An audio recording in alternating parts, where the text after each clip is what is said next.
Magandang buhay! 1, 2, 3, welcome!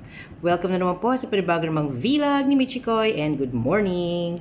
So, ngayon po magbabayad, papakita lang po natin paano po tayo makapagbayad sa ating pag-ibig without going to Almozene Exchange or going sa kung saan man kayo nagbabayad or sa embassy or what, diba?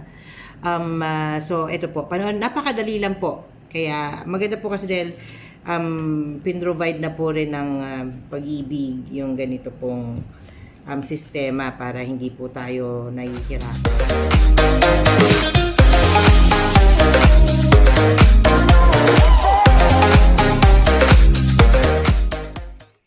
Okay, so ito po yung site kung paano po tayo makapagbayad. Online po, nung mga kailangan natin bayaran. So, ako po, ang pipiliin natin ay yung housing loan.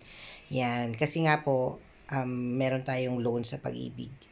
So, iyan po, no? Mamimili po kayo kung ano nga. So, nakalagay na po dyan yung housing loan. And overseas nga po tayo. And ilalagay po natin yung ating housing account number. So, iba po yung MID number, yung number nyo po na pag naguhulog kayo ng monthly nyo, iba rin po yun sa housing loan account po natin. So, ilalagay po natin and pag nailagay na po natin yung buong number po dyan at kinlik nyo po yung verify, tingnan nyo po ang mangyayari. Okay, so yan. Click the verify and automatic lalabas na po. So, yan, nakita niyo po yung sa borrower's name, yung amortization, and meron, of course, meron siya convenience fee, di ba? And, yan po yung total, 16.26. Yan po yung ating babayaran ngayon, online. So, mamimili lang po kayo kung mobile number or email address para makuha po yung confirmation. So, ang pinili po natin yung ating email address. So, nilalagay na po natin yung email address natin dyan. And of course, yung code po na yan sa baba. Ipapasok din po natin yan. Para makita po kung tayo po ba ay robot or hindi. And then, click agree and then next. So, sa next, ang makikita po natin ay ito. So, yan nga po, makikita niyo po yung buong detalye po. Okay, so blanco po yung mobile number kasi hindi po yung pinili natin. Click po natin nung proceed, dito po tayo madadirect. So yan, makikita nyo na po. So kailangan nyo pong ilagay yung mga detalye po dun sa inyong card. Natin pinakita yon yung details na yon. And then click na po natin pay now and tingnan po natin kung anong lalabas. Payment processing and yan makikita nyo po. May ikot-ikot siya. Yan. So meron po kayong code na ilalagay po dyan yung nakita nyo na po, di ba? Na-send na po, copy-paste, and dyan, pasok lang po natin dyan.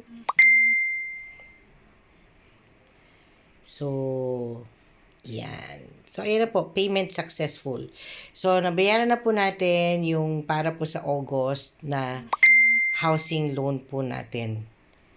Okay, so ayan na po siya. Makita nyo po yan. And magpapadala rin po sila ng email sa email natin na ni-register natin dyan na you have successfully paid. So, di ba ang dali-dali lang po, no, na hindi na kayo kailangan bumiyahe or lumabas. So, dito na po sa phone nyo mismo, magagawa na po natin makapagbayad online. So, ang kailangan lang po talaga, may laman po yung, meron po kayong credit card, you know, and then, active po yung, active and update, meron po kayong active and updated na mobile number po na nakaregister po sa bangko.